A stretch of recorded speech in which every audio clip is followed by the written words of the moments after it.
ஒருத்தர் தன்னுடைய நண்பர் வீட்டுக்கு போயிருந்தார். அவசியம் எங்கள் வீட்டில் சாப்பிட்டுட்டு தான் போகணும் அப்படின்னு ரொம்ப அன்பாக சொல்லிவிட்டார். அதை மீற முடியல இவரால். சரின்னு உட்காந்துட்டார். சாப்பாடு போட்டாங்க. சாப்பிட ஆரம்பித்தார். அவங்க வீட்டில் கட்டி போட்டிருந்த நாய்க்குட்டி இவர் சாப்பிட்றத முறைச்சி பார்த்துது. ஏன் இப்படி என்ன இது முறைச்சி பார்க்குது உங்கள் வீட்டு நாய்க்குட்டி அப்படின்னு அவர் கேட்டார். அப்போ அவங்க சொன்னாங்களாம், அதுக்கிட்ட ஒரு கெட்ட பழக்கம்ங்க, தன்னோட தட்டில் யார் சாப்பிட்டாலும் அது அப்படி தான் முறைச்சி பார்க்கும் அப்படின்னாரா அவர்.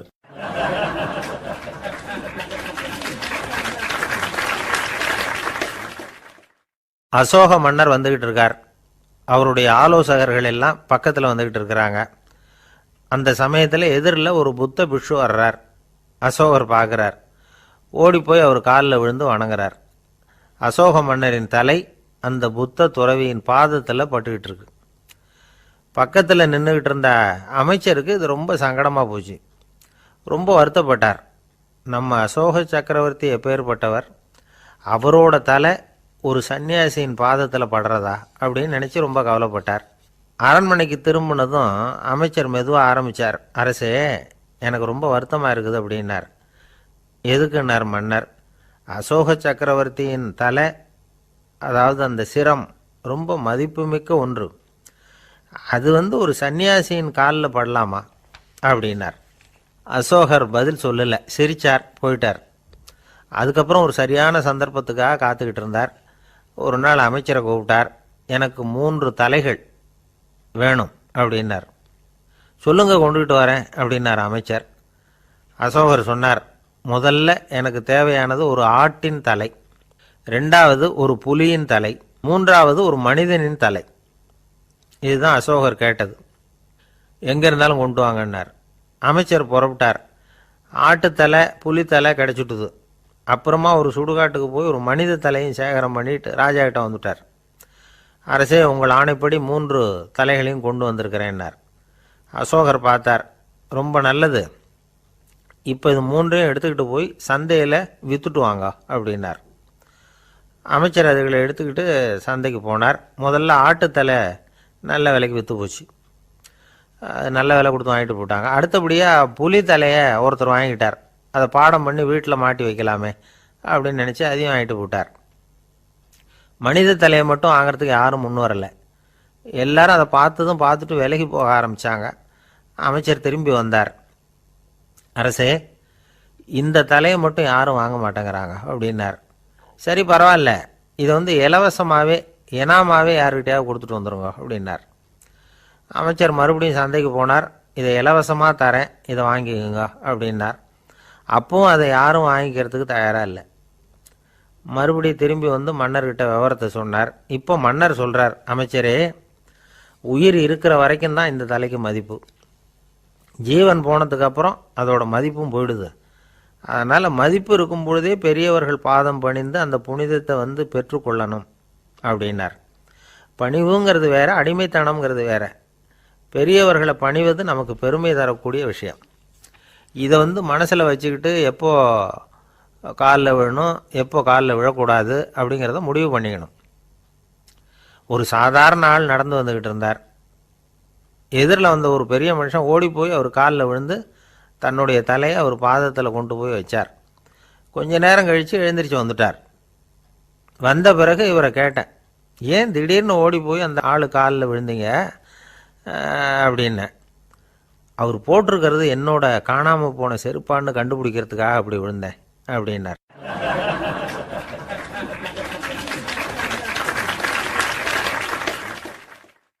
இன்பம் துன்பம் இது ரெண்டும் சேர்ந்தது தான் வாழ்க்கை. இது எல்லாரும் சொல்லிகிட்டு இருக்கிற ஒரு உண்மை. அது சரி, இது ரெண்டும் வர்றதுக்கு என்ன காரணம்? துறவி ஒருத்தர் யோசித்து பார்த்துருக்கார். இன்ப துன்பம் தோன்றுவதற்கு முக்கியமாக 6 காரணங்கள் உண்டு அப்படிங்கிறார் அவர். அது என்னங்கிறத நாமளும் தெரிஞ்சு வச்சுக்குவோமே. இப்போ முதல் காரணம் சுயநலம். ஒரு தாயார் தன்னுடைய சுயநலம் கருதி தன்னுடைய மகன் இன்பமாக இருக்கணும்னு ஆசைப்படுறாங்க. மகனும் அப்படியே ஆசைப்படுறான். அதனால் தாயாரின் இன்ப துன்பங்களை பார்த்துட்டு மகனும் இன்ப துன்பம் அடையிறான். அந்த அம்மாவுக்கும் அதே நிலைமை தான். 2வது காரணம் உறவு. நான் துறவியான பிறகு கூட உறவுங்கிற காரணத்தினால தான் தாயாருடைய சுக துக்கங்களை கண்டு நானும் சுக துக்கம் அடைகிறேன், என் தாயாருடைய நிலைமையும் இதுதான் அப்படிங்கிறார் ஒரு துறவி. மூணாவது காரணம் என்னென்னா அறிமுகம். எனக்கு அறிமுகமான ஒருத்தரை ரயில் நிலையத்தில் சந்திக்கிறேன்.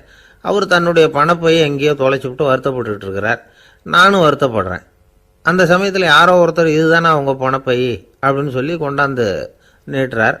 பணப்பையை தொலைச்சவர் சந்தோஷப்படுறார், நானும் சந்தோஷப்படுறேன். இது அந்த துறவி சொல்கிற அனுபவம். நாலாவது காரணம் என்னென்னா கருணை. எனக்கு முன்னே பின்னே தெரியாத ஒருத்தனை யாரோ ஒருத்தன் அடித்து காயப்படுத்தி போடுறான். கருணை காரணமாக நான் அதுக்காக துக்கப்படுறேன். அஞ்சாவது காரணம் எதையும் நம்புறது. ஒரு பசுமாட்டை ஒரு முரணை அடிச்சுக்கிட்டு இருக்கிறான் அப்படின்னு ஒருத்தர் வந்து நம்மகிட்ட சொல்கிறாருன்னு வைங்க, உடனே நான் துக்கப்படுறேன். இன்னொருத்தர் வந்து அந்த முரணனை போலீஸ்காரங்க பிடிச்சிட்டு போயிட்டாங்கன்னு சொல்லி சொல்கிறார், நான் உடனே சந்தோஷப்படுறேன். மூணாவதாக ஒருத்தர் வந்து முதல் 2 பேரும் சொன்னது பொய்யுங்கிறார். அப்போ நான் இன்ப துன்பம் ரெண்டுமே இல்லாமல் நிம்மதியாக இருக்கிறேன். இது ஒரு விதம். அடுத்தது 6வது காரணம் என்னென்னா தன்மயமாகுதல். ஒரு நாவல் படிச்சுக்கிட்டு இருக்கிறோம், அதில் வர்ற பாத்திரங்களோட நாம் ஒன்றி போயிடுறோம். அதில் வர்ற பாத்திரங்கள் சிரிச்சுதுன்னா நாமளும் சிரிக்கிறோம், அது அழுதுன்னா நாமளும் அழறோம். அதெல்லாம் வந்து அந்த துறவி சொல்கிற அனுபவ உண்மைகள். இன்ப துன்பம் இது ரெண்டும் தோன்றுவதற்கு சுயநலம், உறவு, அறிமுகம், கருணை, எதையும் நம்புறது, தன்மயமாகிறது, இது எல்லாம் தான் முக்கிய காரணம் அப்படின்னு அவர் சொல்கிறார். ஆக கூடி ஒட்டு மொத்தமாக யோசனை பண்ணி பார்த்தா பிற பொருள்கள் மீது பற்றுதல் காரணமாக தான் நாம் வந்து இன்ப துன்பம் அடையிறோம் அப்படிங்கிறத புரிஞ்சிக்க முடியுது.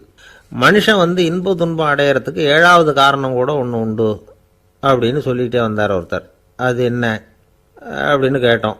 அதுதான் சார் இந்த நீங்கள் சொல்லிட்டு வர்ற இன்று ஒரு தகவல்னார். எப்படி சொல்கிறீங்கன்னு கேட்டோம். இன்று ஒரு தகவல் கேட்க ஆரம்பிக்கிறப்போ மனசில் இன்பம், ஆரம்பித்த உடனே இது ஏற்கனவே கேட்ட சமாச்சாரமாச்சே அப்படின்னு நினைக்கிறப்போ துன்பம் அப்படின்னு அதுக்கு ஒரு விளக்கம் கொடுத்தார் அவர்.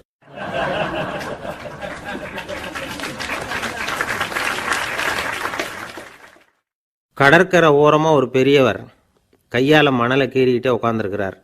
என்னத்தையும் தேடிட்டு இருக்கிறது மாதிரி தெரிஞ்சுது. மெதுவாக கிட்டத்தில் போய் என்னத்தை தேடிட்டு இருக்கிறீங்க அப்படின்னு கேட்டோம். அவர் சாவகாசமாக நிமிர்ந்து பார்த்து நிம்மதியை தேடிட்டு இருக்கிறேன்னார். நாங்கள் ஒரு மாதிரி ஆகிட்டோம். இருந்தாலும் சமாளிச்சுக்கிட்டு, சார் மணலில் வந்து கிழிஞ்சல் தான் கிடைக்கும், நிம்மதி கிடைக்காது அப்படின்னோம். சரி, இன்றைக்கி வசமாக நம்மகிட்ட ஒரு ஆள் மாட்டிக்கிட்டார் அப்படின்னு நினச்சி அவர் பக்கமாக போய் உட்காந்துக்கிட்டு கதை சொல்ல ஆரம்பிச்சிட்டோம். ஒரு பெரிய மன்னர் இருந்தார். அவருக்கு எல்லா வசதியும் இருந்தது. இருந்தாலும் ஒரே ஒரு குறை. அது என்னென்னா நிம்மதி இல்லைங்கிற குறை. அரண்மனையில் தினமும் கலை நிகழ்ச்சி, நாட்டியம் எல்லாம் நடந்துக்கிட்டு தான் இருந்தது. இருந்தாலும் நிம்மதி இல்லை. சரி, நிம்மதி எங்கே கிடைக்கும் அப்படின்னு தேட ஆரம்பித்தார். உடனே அதுக்கான முயற்சிகளில் தீவிரமாக இறங்கினார். நாட்டில் உள்ள தத்துவ மேதைகளெல்லாம் கூப்பிட்டுட்டு வர சொன்னார். எல்லாரும் வந்து சேர்ந்தாங்க. அவங்கள பார்த்து நிம்மதி எங்கே இருக்குது அப்படின்னு விசாரித்தார். அவங்களுக்கு அது தெரிஞ்சால் ஏன் இப்படி ராஜா முன்னாடி வந்து நின்றுட்டு இருக்க போகிறாங்க? ராஜாவோட கேள்விக்கு ஒவ்வொருத்தரும் ஒவ்வொரு மாதிரி விளக்கம் கொடுக்க ஆரம்பிச்சிட்டாங்க. எந்த பதிலும் ராஜாவுக்கு திருப்தி அளிக்கக்கூடிய அளவுக்கு இல்லை. சரி, போயிட்டு வாங்கன்னு சொல்லி அவங்களெல்லாம் அனுப்பி வச்சுட்டார். ஒரு நாள் அவர் மாளிகையில் உப்பருகையில் நின்றுக்கிட்டு இருக்கிறார். அந்த சமயத்தில் தெருவில் ஒரு பிச்சைக்காரன் ரொம்ப உல்லாசமாக பாட்டு பாடிக்கிட்டே போய்கிட்டு இருக்கிறான். குரலில் ஒரு சந்தோஷம், நடையில் ஒரு மிடுக்கு. அவங்ககிட்ட கொஞ்சம் கூட கவலை இருக்கிறதா தெரியல. உடனே ராஜா அதை பார்த்தார். ஏவலாளிகளை வந்து கைதட்டி கூப்பிட்டார். உடனே ஓடி போய் அந்த பிச்சைக்காரனை இங்கே அழைச்சிட்டு வாங்கன்னு உத்தரவு போட்டார். இவங்க உடனே ஓடி போய் அவனை கூப்பிட்டாங்க. அரண்மனைக்கு வாழ்ந்தாங்க. அவன் வரல. அரண்மனைக்குள்ளே அடி எடுத்து வைக்க மாட்டேன்னு சொல்லிவிட்டான். ராஜா கிட்ட வந்து விஷயத்தை சொன்னாங்க. அவருக்கு ரொம்ப ஆச்சரியம், இப்படி ஒரு ஆள் இருக்கிறானா அப்படின்னு. சரி, அவன் என்ன தான் சொல்கிறான் அப்படின்னு விசாரித்தார். இவங்க மறுபடியும் தெருவுக்கு போய் கேட்டாங்க. என்னை பார்க்கணும்னா ராஜா விருப்பப்பட்டார்னா அவரை வேணும்னா இங்கே வர சொல்லுங்க அப்படின்னு சொல்லிவிட்டான். அதை வந்து ராஜா கிட்ட சொன்னாங்க. அவருக்கு கோபம் வரல. இவ்வளவு சுதந்திர உணர்வோடு இருக்கிறவன் சாதாரண ஆளாக இருக்க முடியாது அப்படின்னு நினைச்சார். உடனே கிடுகிடுன்னு இறங்கி தெருவுக்கு வந்தார். பிச்சைக்காரங்கிட்ட போனார். நீ கவலைப்படாமல் சந்தோஷமாக பாடிக்கிட்டு போறியே, அது எப்படி முடியுது உன்னால அப்படின்னு கேட்டார்.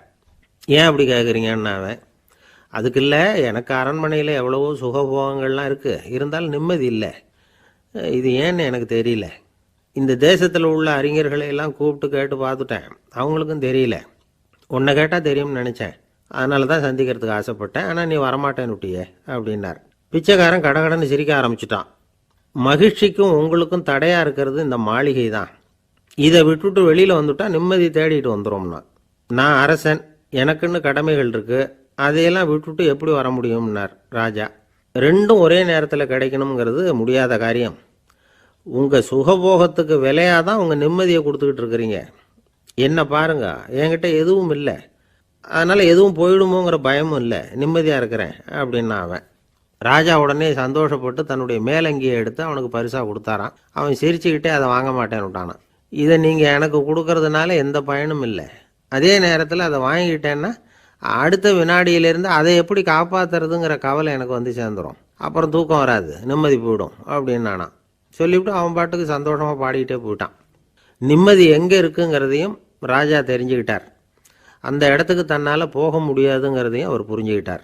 இப்படி இந்த கதையை அந்த கடற்கரையில் மணலை கீறிக்கிட்டே உட்காந்துருந்தார அந்த பெரியவர்கிட்ட சொல்லி முடித்தோம். அவர் முகத்தில் ஒரு தெளிவு தெரிஞ்சுது. எங்களை நிமிர்ந்து பார்த்தார். ரொம்ப நன்றிங்க, இப்போ எனக்கு தெரிஞ்சு போச்சு, நிம்மதி வேணும்னா அதுக்கு என்ன பண்ணணும்னு இப்போ நல்லா புரிஞ்சுக்கிட்டேன் அப்படின்னார். என்ன புரிஞ்சுக்கிட்டீங்கன்னு கேட்டோம். இனிமே இந்த பக்கம் வந்தால் உங்கள் கண்ணில் படாத இடமா பார்த்து உட்காரணும்னு புரிஞ்சுக்கிட்டேன் அப்படின்னார்.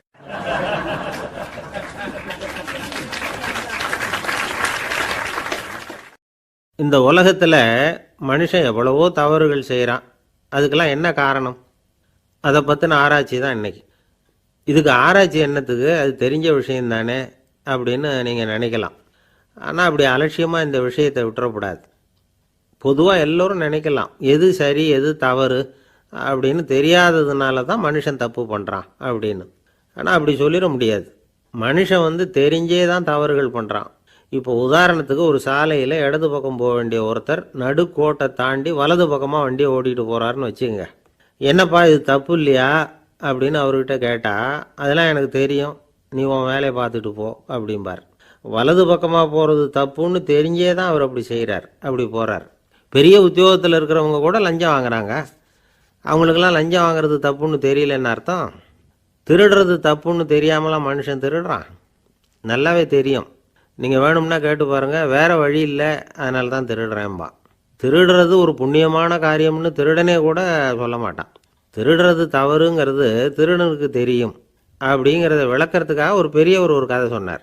அதாவது 2 திருடர்கள் 2 பேரும் சேர்ந்து ஒரு வீட்டுக்கு போய் ஒரு 10,000 ரூபாயை திருடிக்கிட்டு வந்துடுறாங்க. ஒரு காட்டு வழியாக வந்துக்கிட்டு இருக்கிறாங்க. இன்னும் விடியல. 2 பேருக்கும் தூக்கம் கண்ணை சுற்றுது. சரி, இப்படியே ஒரு மரத்தடியில் படுத்து தூங்குவோம், காலையில் விடிஞ்சதும் இந்த பணத்தை 2 பேரும் பங்கு போட்டுக்குவோம் அப்படின்னு முடிவு பண்ணுறாங்க. அதே மாதிரி படுத்து தூங்குறாங்க. நடு ராத்திரியில் ஒரு திருடன் முழிச்சிக்கிறான். விடிகிற வரைக்கும் காத்துக்கிட்டு இருந்தால் 5,000 ரூபா தான் கிடைக்கும், இப்போவே கம்பி நீட்டினா 10,000 ரூபா கிடைக்கும் அப்படின்னு யோசித்து பார்த்துட்டு ஒரு முடிவுக்கு வந்தான். மெதுவாக அந்த 10,000த்தையும் சுருட்டிக்கிட்டு அடுத்தவனுக்கு தெரியாமல் ஓடி போயிட்டான். விடியுது. அடுத்தவன் எழுந்திரிச்சு பார்க்குறான். பணத்தையும் காணலை, பாகஸ்தனையும் காணலை. இந்த திருடன் அந்த திருடனை திட்டுறான். திருட்டு பய, அயோக்கிய பய, இப்படி அநியாயமாக கிளப்பிட்டு போட்டானே அப்படிங்கிறான். இதுலேருந்து என்ன தெரியுது? தெரியாமல் எடுத்துக்கிட்டு போகிறது திருட்டு, அயோக்கியத்தனம், அநியாயம் அப்படிங்கிறது இவனுக்கு தெரிஞ்சிருக்குது. அதனால தான் அடுத்தவனை பார்த்து இப்படி திட்டுறான். அதனால் தெரியாததுனால மனுஷன் தவறு பண்ணுறான்னு சொல்கிறது சரியில்லை. அப்படின்னா மனுஷன் பண்ணுற தவறுகளுக்கு உண்மையான காரணம் தான் என்ன? இதே சந்தேகம் அர்ஜுனனுக்கும் வந்துதான். அதனால தான் அவன் பகவானை பார்த்து கேட்குறான். மனுஷன் தன் விருப்பத்துக்கு விரோதமாக ஏதோ ஒரு சக்தியினால பலாத்காரமாக இழுக்கப்பட்டது மாதிரி பாவம் பண்ணுறானே, அந்த சக்தி என்ன அப்படின்னு கேட்குறான். இதுக்கு பகவான் பதில் சொல்கிறார். காமமும் குரோதமும் தான் அந்த சக்திகள், அதாவது ஆசையும் சினமும். இது ரெண்டும் உன்னுடைய எதிரிகள் அப்படிங்கிறத புரிஞ்சுக்கோ அப்படிங்கிறார். இன்னமும் நுணுக்கமாக பார்த்தா காமத்தினுடைய மறு உருவங்கள் தான் குரோதமும் லோபமும். ஆசை நிறைவேறலைன்னா குரோதம், அதாவது கோபம்.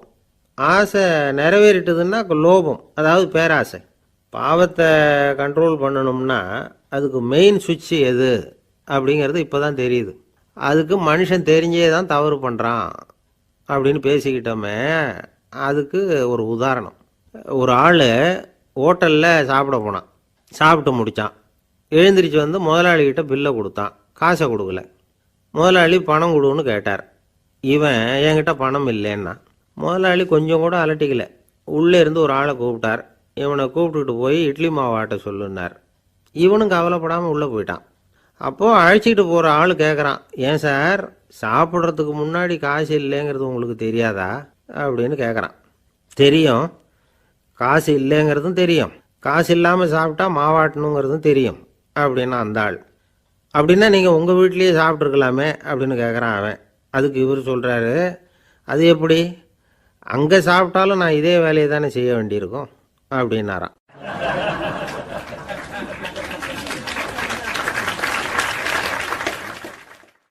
நம்மளை மாதிரி ஒரு ஆசாமி அவன் நம்மளை மாதிரியே கற்பனை பண்ணான்.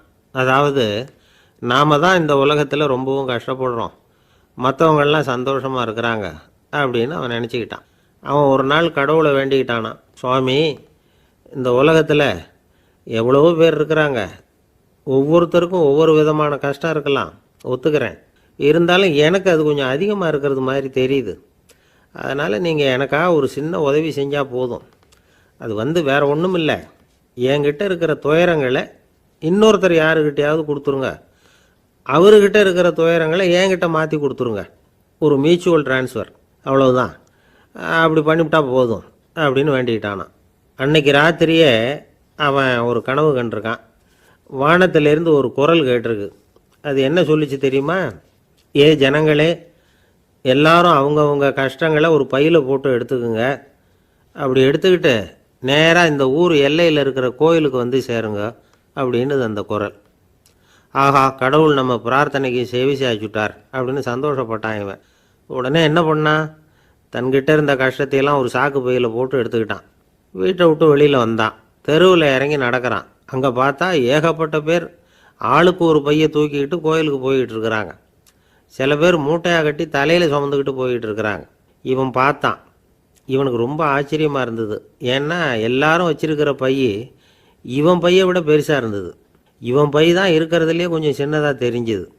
இப்போ அவன் மறுபடியும் சாமியை வேண்டிக்கிட்டான், கடவுளே, இப்போ உள்ள சூழ்நிலையை கவனித்தா என்கிட்ட இருக்கிற பையே பரவாயில்லன்னு தோணுது.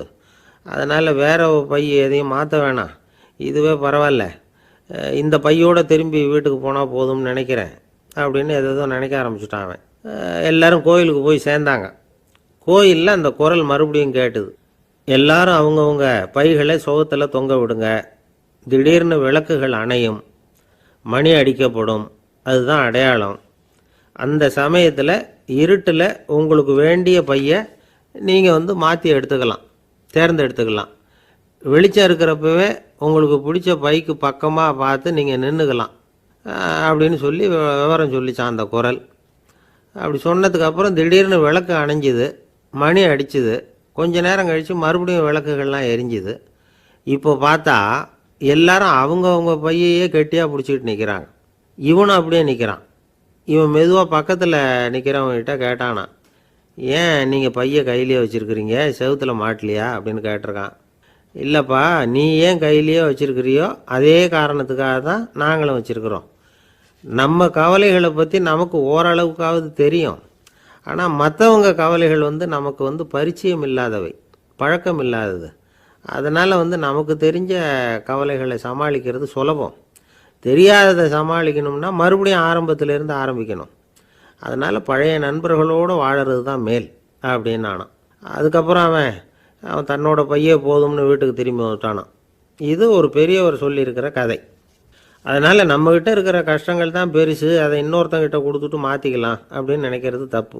இதே மாதிரி இன்னொரு சம்பவம். ஒரு ஊரில் ஒரு நாள் ராத்திரி ஆகாயத்திலேருந்து கடவுள் குரல் கேட்குது. இந்த ஊரில் இருக்கிற ஜனங்கள்லாம் கொஞ்சம் கவனிங்க, உங்களுக்கு ஒரு செய்தி. அதாவது இங்கே இருக்கிற ஜனங்கள்லேயே கொஞ்சம் கூட கவலையே இல்லாத ஆள் யாருன்னு எனக்கு தெரியணும். அதனால் எல்லாரும் அவங்கவுங்க கவலைகளை ஒரு பையில் போட்டு எடுத்துக்கிட்டு கோயிலுக்கு வாங்க அப்படின்னார் கடவுள். உடனே வரிசையாக எல்லாரும் வர ஆரம்பித்தாங்க. எல்லார் கையிலையும் பை இருந்தது, சின்னதும் பெருசுமா. கவலையே இல்லாத ஆள் யாருன்னு தேடினார் கடவுள். ஒரே ஒரு ஆள் மட்டும் கையில் எதுவும் இல்லாமல் வெறும் கையை வீசிக்கிட்டு ரொம்ப ஜாலியாக நடந்து வந்துக்கிட்டு இருந்தான். கடவுள் அவங்ககிட்ட போனார். ஏன்ப்பா உனக்கு கவலையே இல்லையா அப்படின்னு கேட்டார். எனக்கும் சில கவலைகள்லாம் உண்டு அப்படின்னு அவன். எங்கே அதெல்லாம்னு கேட்டிருக்கார் கடவுள். பின்னாடி லாரியில் வந்துக்கிட்டு இருக்கு அப்படின்னு அவன்.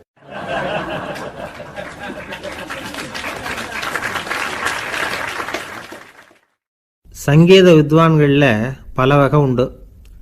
சில குறிப்பிட்ட ராகங்களை பாடுறதில் அவங்களுக்கு பெருமை வர்றது உண்டு. ஆனால் ஒருத்தர் இருந்தார், அவரால் ஒரு ராகத்துக்கே பெருமை வந்தது. அந்த ராகத்தை அவர் வாசித்து கேட்கணும் அப்படின்னு சொல்லுவாங்க. அது என்ன ராகம்னா தோடி ராகம். சரி, அந்த வித்வான் யாருன்னா அவர் தான் திருவாவடுதுறை ராஜரத்னம் பிள்ளை. பேராசிரியர் கல்கி ஒரு சமயம் தம்முடைய பத்திரிகையில் எழுதினாராம். அதை அப்படியே படிக்கிறேன் கேளுங்களேன். ஆகா, ஸ்ரீ ராஜரத்னம் பிள்ளையின் தோடி ஆலாபனையை முதலில் கேட்டபோது அவருடைய கற்பனையை விட்டு தள்ளுங்கள். நம்முடைய மனதில் என்னென்ன இன்பமயமான கற்பனைகள் எல்லாம் உதித்தன. குழந்தை தாயிடம் கொஞ்சம் குரலை கேட்டோம், அன்னை குழந்தையிடம் கொஞ்சம் குரலை கேட்டோம், ரதியும் மன்மதனும் பேசிக்கொண்ட காதல் மொழிகளை கேட்டோம், முருகன் சிவபெருமான் செவிகுளிர மொழிந்த உபதேசத்தை கேட்டோம், கலைமகள் கவிஞனுக்கு அருளிய ஆசி மொழிகளை கேட்டோம், நாரத முனிவருடைய தம்பூரா சுருதியை கேட்டோம், ராவணன் தன் எலும்பை ஒடித்து வீணையாகச் செய்து வாசித்த கானத்தை கேட்டோம், கானப்பறவைகளின் கலகல ஒலியை கேட்டோம், கோலக் குயில்களின் குரல் இனிமையை கேட்டோம். இப்படிலாம் பேராசிரியர் கல்கி விமர்சனம் எழுதியிருக்கிறார்.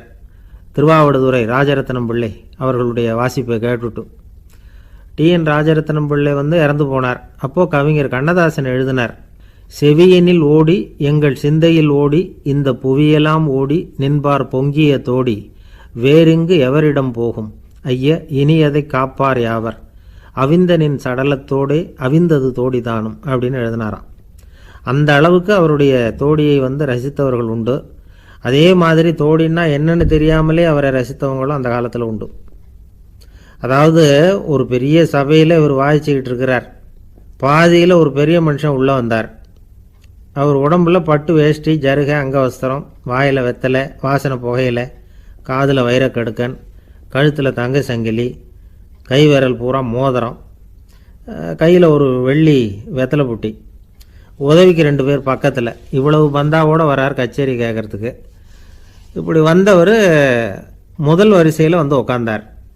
வித்வான் வாசித்து முடித்ததும் இவர் அவரை பார்த்து, ஐயா, நீங்கள் தோடி வாசிக்கிறதுல ரொம்ப கெட்டிக்காரர்னு கேள்விப்பட்டிருக்கேன், அதை கேட்கறதுக்காக தான் மெனக்கிட்டு வந்திருக்கிறேன், அதை வாசிங்களேன் அப்படின்னாராம் இந்த பெரியவர்.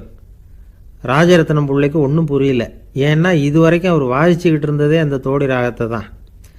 அதை வாசித்து முடித்ததும் அதை வாசிங்களேன்னு இவர் கேட்குறார். அப்படின்னா இவரோட ஞானம் எப்படிப்பட்டது? இவ்வளவும் கேட்டுட்டு இப்படி கேட்குறாரே அப்படின்னு அவர் யோசிச்சிருக்கிறார் ராஜரத்னம் பிள்ளை. உடனே என்ன பண்ணார் தெரியுமா? பக்கத்தில் ரொம்ப சாதுவாக சுருதி போட்டுக்கிட்டு இருந்த ஒரு முதுகில் ஓங்கி ஒரு குத்து விட்டாராம். அவருக்கு ஒன்றும் புரியல, எதுக்கு நம்மளை அடிக்கிறார் இவர், நம்மளை குத்துறாரு வித்வான்னு. அவர் அதிர்ச்சியால் இவர் நிமிர்ந்து பார்த்துருக்கார். அப்போ ராஜரத்னம் பிள்ளை சொன்னாராம், ஏய்யா ஐயா பெரிய மனுஷன், என்னுடைய பரம ரசிகர், தோடி ராகம் கேட்கணுங்கிறதுக்காக இவ்வளோ தூரம் வந்திருக்கிறார், வரிசையில் உட்காந்துருக்கார். நீ இந்த சமயம் பார்த்து தோடி ராகம் வாசிக்கிற நாதஸ்வரத்தை வீட்டில் வச்சுட்டு வந்துட்டியே, இப்போ ஐயாவுக்காக அந்த ராகத்தை நான் எப்படி வாசிக்கிறது அப்படின்னு சொல்லிவிட்டு மறுபடியும் முதுகில் ஒரு அடி கொடுத்தாராம். அடி வாங்கினவருக்கே சிரிப்பு அடக்க முடியலையா.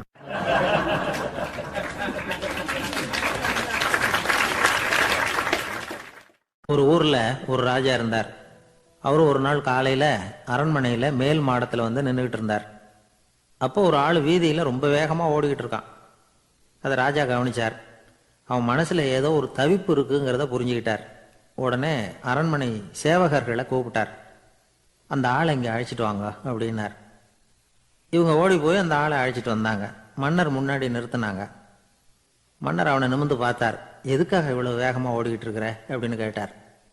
இதுக்கு அவன் சொன்னா, மன்னா, நம்ம கோட்டையின் வடக்கு வாசல் இருக்கு இல்லையா, அது ஓரமாக ஒரு பெரிய பாறாங்கல் கிடக்கு. அதுக்கு அடியில் நான் ஒரே ஒரு வெள்ளி நாணயத்தை புதைச்சி வச்சிருக்கேன். அது இப்போ எனக்கு தேவைப்படுது. என்னுடைய மனைவிக்கு ஒரு பரிசு வாங்கி கொடுக்க வேண்டியிருக்கு. அதுக்காக தான் அவசரமாக ஓடிக்கிட்டு இருக்கிறேன் அப்படின்னா.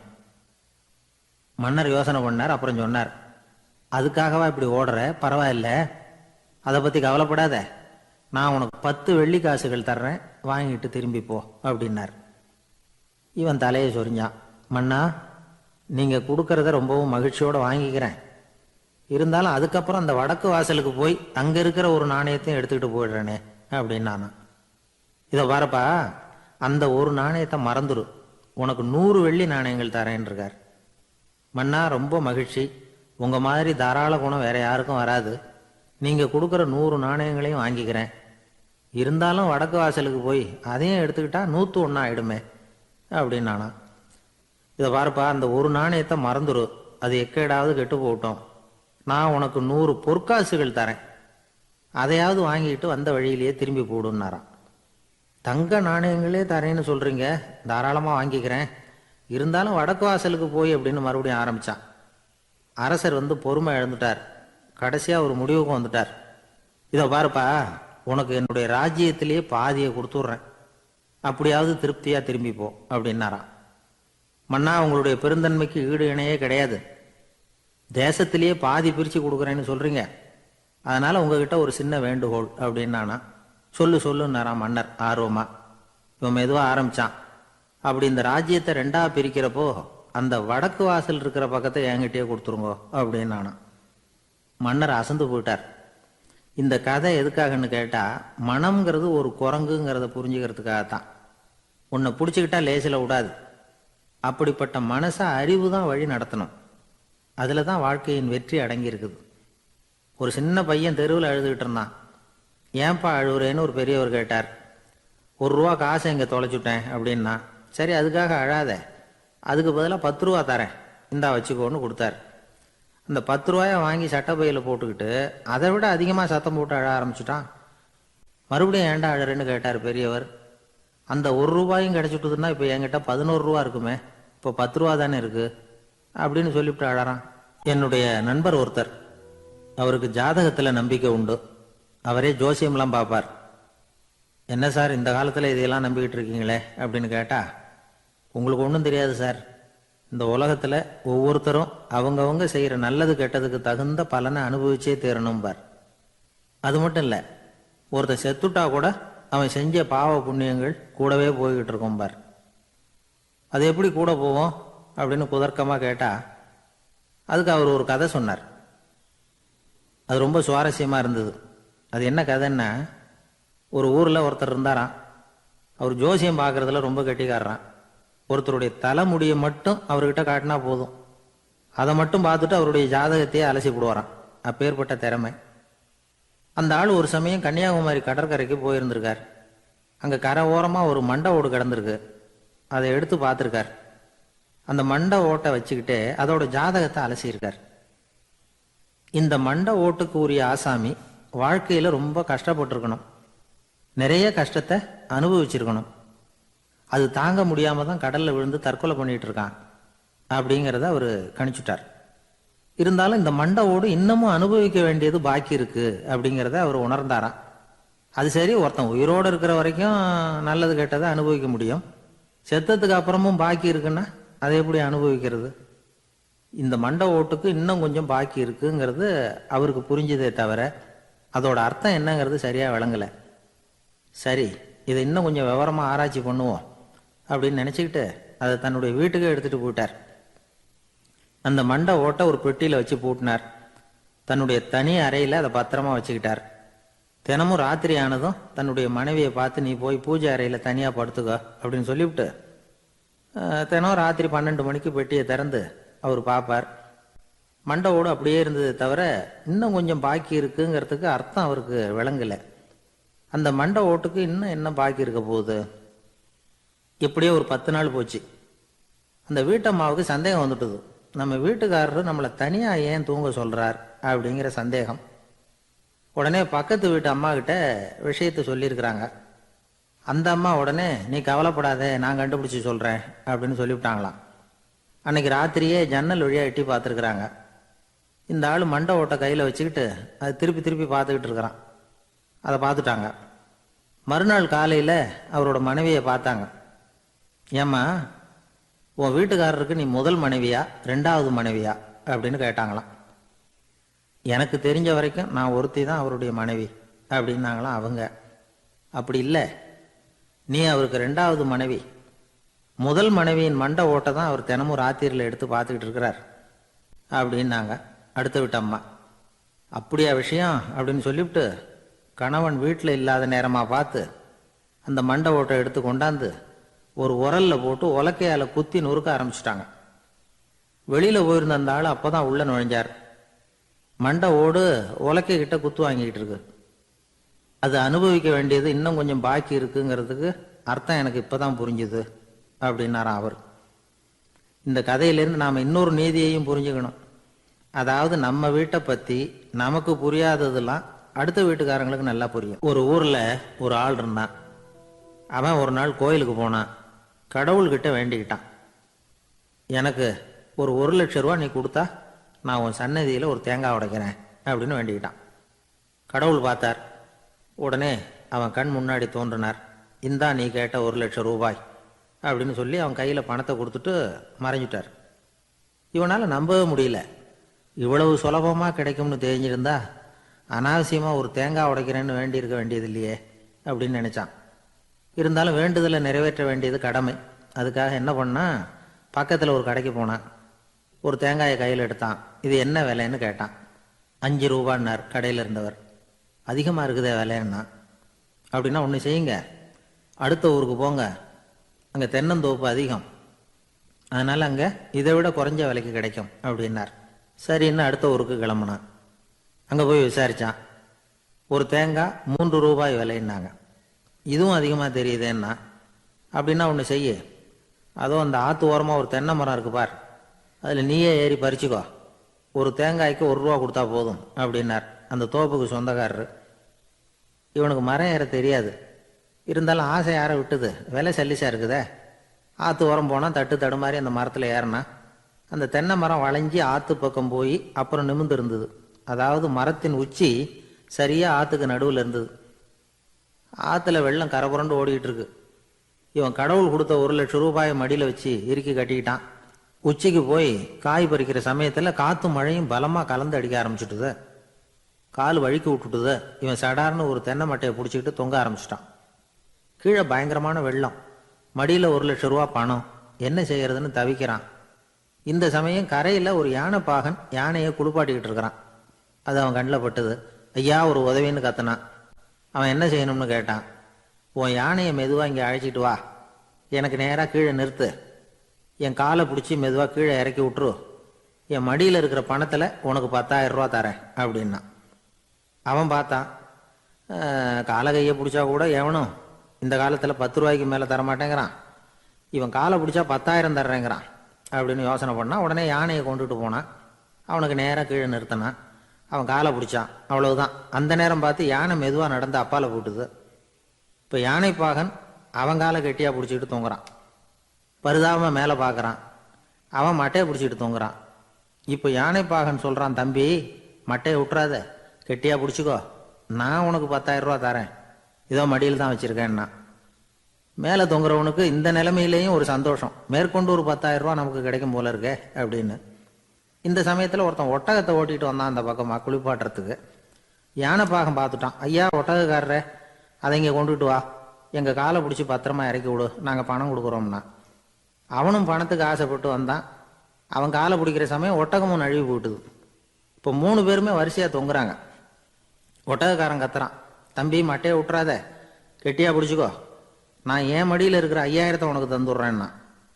மேலே தொங்குறவனுக்கு இன்னமும் சந்தோஷம், இவனும் பணம் தர்றேங்கிறான். அப்படின்னா இன்னைக்கு நமக்கு மொத்த பண வரவு எவ்வளவு அப்படின்னு ஒவ்வொன்றா கூட்டி பார்க்க ஆரம்பித்தான். மனக்கணக்கு சரியாக வரல. அதனால் அப்படியே விரலை விட்டு எண்ண ஆரம்பித்தான். அவ்வளவுதான். மட்டையை விட்டுட்டு கை நழுவி வந்துட்டுது. 3 பேரும் பொத்துன்னு ஆற்றுல விழுந்தாங்க. படாத பாடுபட்டு தட்டு தடுமாறி கரைக்கு வந்து சேர்ந்தாங்க. 3 பேர் மடியில் இருந்த பணமும் ஆற்றோட போட்டுது.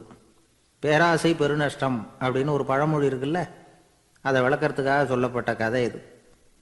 இந்த காலத்தில் ஒருத்தர் ஒரு நீச்சல் குளத்தில் நீச்சல் அடிச்சுக்கிட்டு இருக்கிறார். காவலுக்கு இருந்தவர் அதை கவனிச்சுட்டார்.